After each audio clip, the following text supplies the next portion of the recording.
making my way down south. Faces passing, I'm homebound. Oh, hey, Laowinners, you caught me. How you guys doing? I figured I'd drop a little update. My parents-in-law are visiting, so that's always a treat. Now, before I demonize them, because you say you talk so much trash about your parents-in-law, no, there's a lot of cultural differences. And just like I had to adjust to China, they have to adjust to my country. And I'm very polite and I'm very understanding. And in fact, I consider myself a very patient person. But that being said, they've been great. They've actually been pretty good this time. We've been having a lot of fun together, which is awesome. In other news, I wanted to talk about some things that I lost in China due to the fact that a certain type of culture doesn't exist. And these things are very near and dear to my heart and probably the biggest passion in my entire life.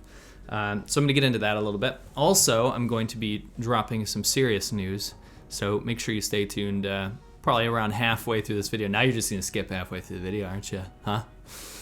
Anyway, we're talking about loss today. And loss is a very heavy topic, especially when you talk about like a loved one. And I consider these things that I lost, a few of them at least, loved ones. Now, before I moved to China, I actually hinted at this in a different episode, but I had my dream car. Actually, my buddy Winston got me this mug, which is in fact my dream car. This is a Mark II Toyota Supra. And I bought one. I saved up a ton of money. I was working full-time at CVS, actually. Stocking shelves and all that kind of goodness. But anyway, long story short, I saved up all my savings to get this car, and it was really, really near and dear to my heart. I babied it. I pampered it. I really took care of this thing, and it was the most important thing in my life. Other than, of course, family and girlfriends and all that kind of stuff. I guess that's a little disclaimer there. Anyway. When I decided I was going to move to China, my parents, who I love you guys, I know you're going to watch this, but you made me sell my car. And actually, it's a little bit my fault because the problem is they didn't want to keep it around while I was in China. I didn't know how long I was going to be there. And number two, they had no place to put it. And number three, I waited until the last minute because I really didn't want to get rid of my car. I could have found other transportation to go to and fro work, but I didn't. And so I sold it for 10% of the price I bought it for after keeping it mint and actually making it more mint than it previously was. So that really breaks my heart, and I hope someday, and let this mug be an inspiration, that I can someday buy this car again. Unfortunately, they've appreciated crazily, and they cost a lot of money now. So yeah, I'm going to have to find one that's within my price range and one that ticks all those fuzzy feeling boxes. But back to China. When I first got to China, one of my favorite things to do is go ride around on my motorcycle. And I actually bought a brand new 125cc motorcycle from a Chinese company. It was a ripoff of a ripoff, basically. There's this company called Jialing, which makes really crap Chinese bikes, but they're like the parent company. Then there's this other one called like Jialang or something. And then there was a ripoff of that one, which I had, which was Jialong. And they literally just changed one letter and would use this crappy pig iron to make these bikes for like $200. But that opened up a lot of doors because I don't think I'd be where I am today if I didn't buy that bike. And, you know, Winston and I didn't set up Churchill Customs and all this kind of stuff. But I'm getting ahead of myself. I didn't lose that bike. I actually ended up selling it for whatever. It doesn't matter. It was like $200 new. But I ended up getting more and more into bikes. And eventually I had a ton of motorcycles in China. I still can't beat Winston's record of like having 9 bikes at one time.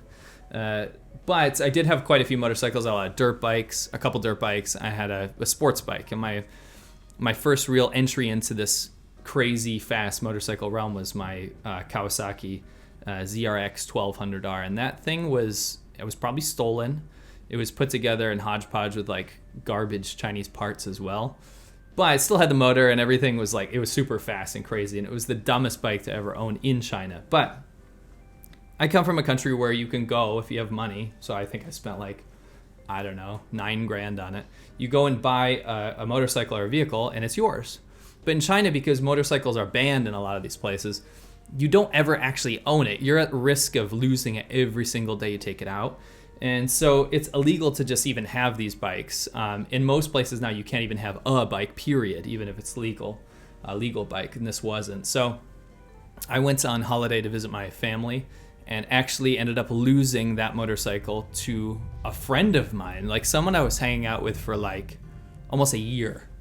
And my theory is that he actually made a copy of my key when I let him borrow it one day, because you can do that in like 5 minutes in China with like no questions asked. And him and a buddy went in, and because the people in my apartment complex recognized him, they were like, yeah, oh, you're C-Milk's friend, that's fine.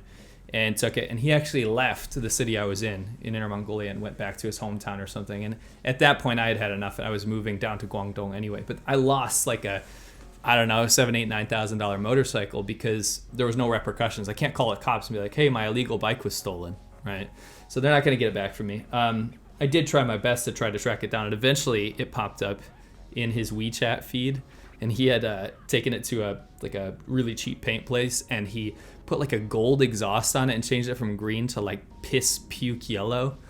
And I was like, bro, and I called him and yelled at him, and he swore to God, like, he swore to Mao that he didn't do it, and it was a totally different bike. He just really liked my bike, so he bought that one, all this kind of stuff. It's like the only one in China, probably.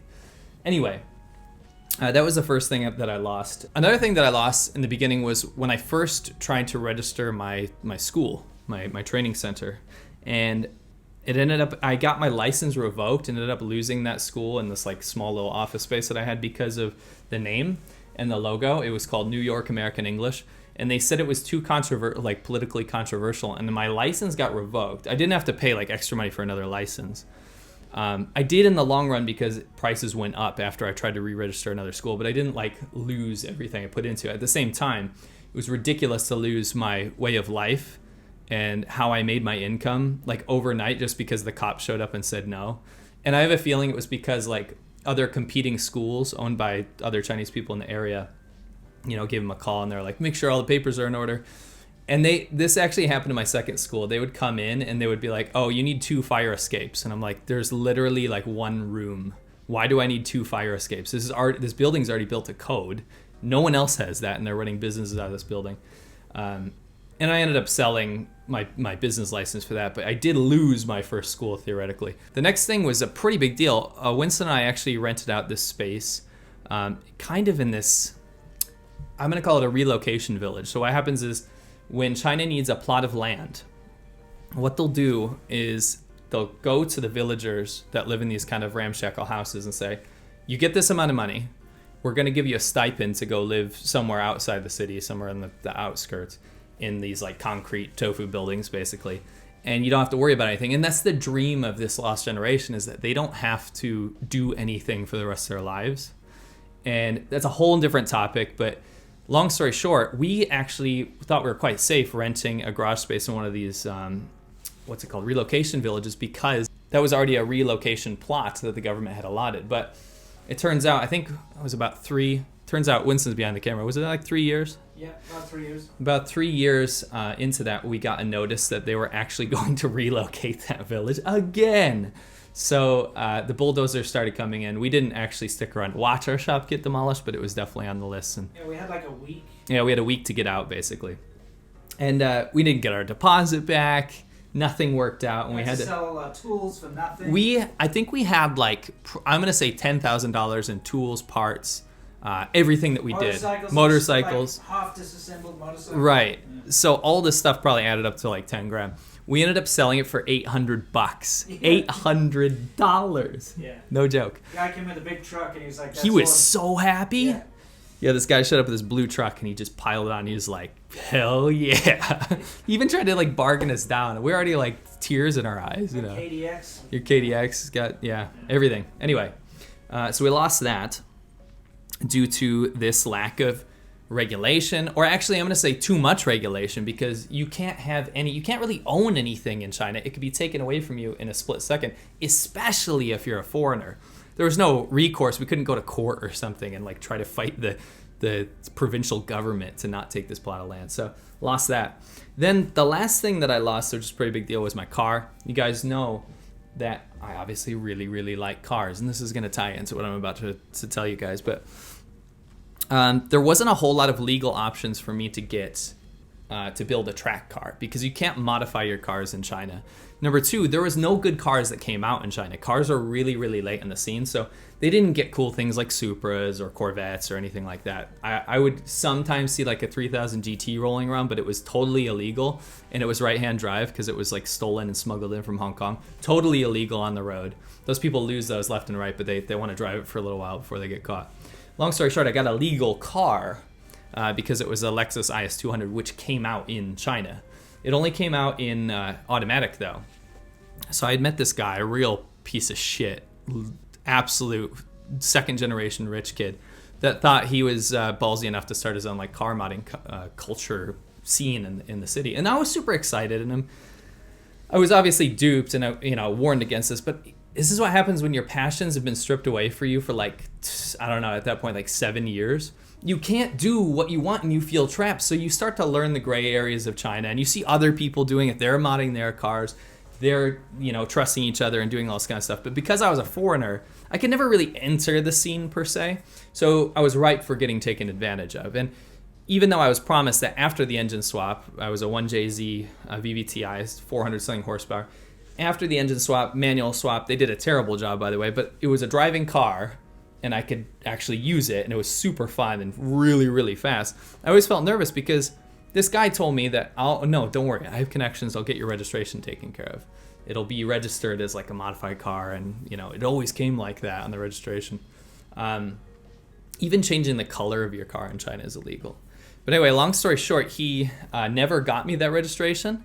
And then I guess he got into some severe debt because when he said, I need to get your car in for registration, I need to take it to the place where the cops are going to look it over and be like, oh yeah, that's totally fine, and sign off on the registration. He never gave it back. So Winston and I actually had to show up, I think it was after a month or something, show up and be like, dude, where are you? He's dodging our calls. We had to call his friends to get his contacts and all this kind of stuff. Turns out he owed like millions and millions of RMB, and he was using my car and other people's cars, like his other friends' cars. There were some people with like Audi R8s that were being used as collateral for his debts. Long story short, I got the car back, but it was never registered. So I had no choice. I was basically like, you know what? My friend, he lives in this different city, and they race cars, and at least someone can use it on the track there. It won't be legal, but they don't have to drive there. They can leave it there.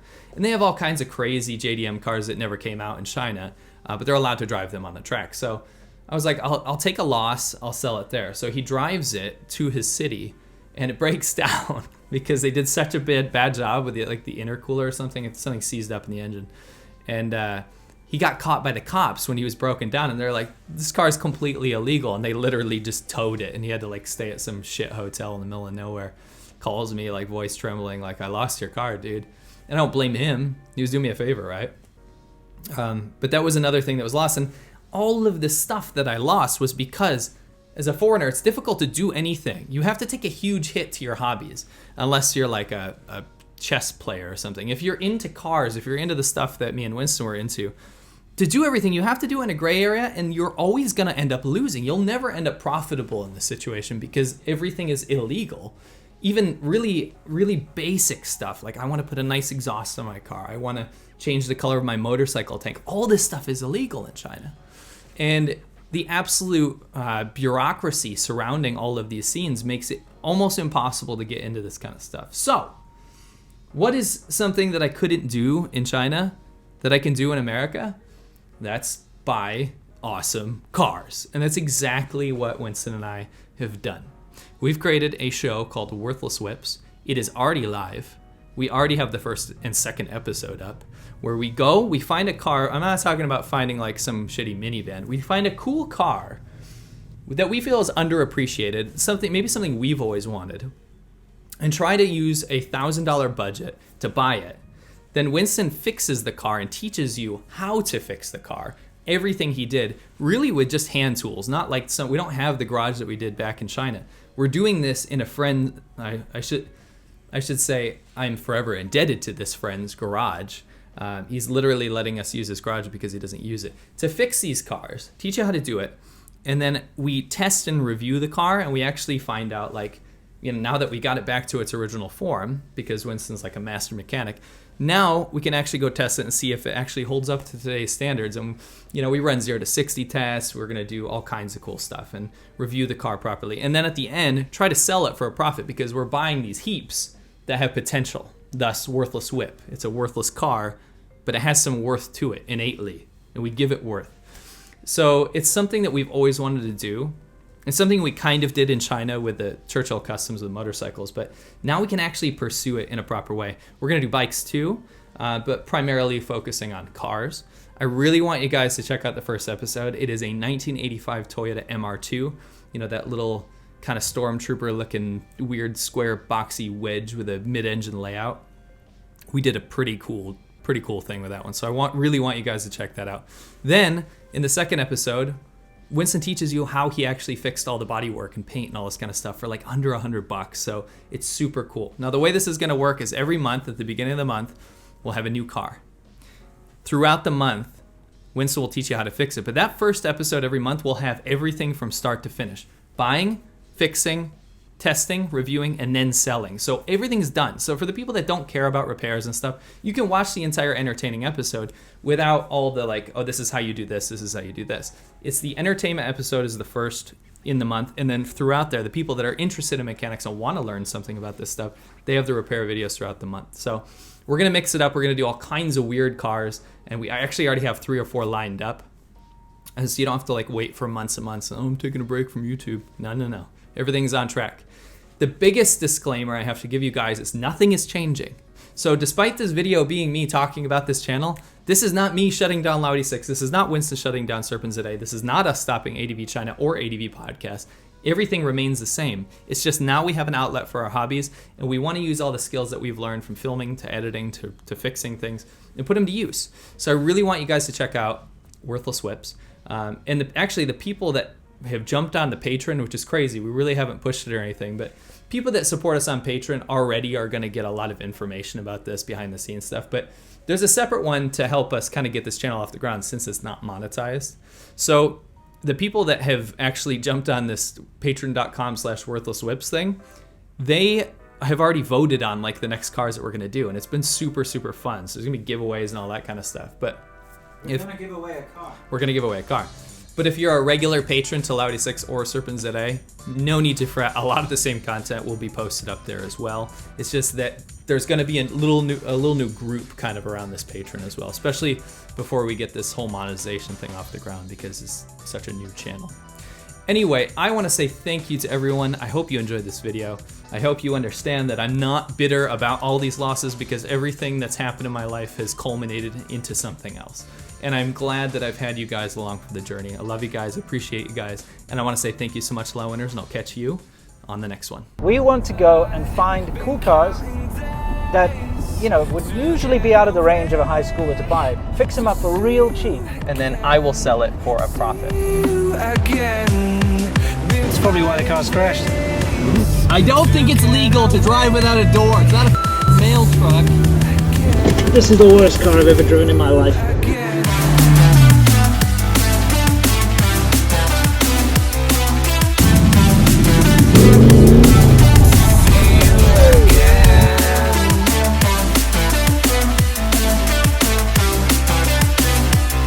Now in a police car.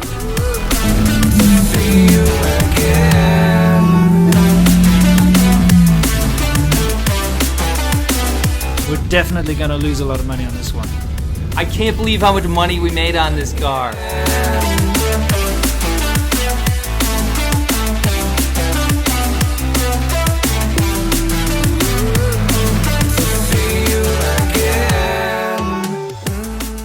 Terrible, I can't see shit. You need to go to the hospital. This car is not worth it. Jesus Christ, man.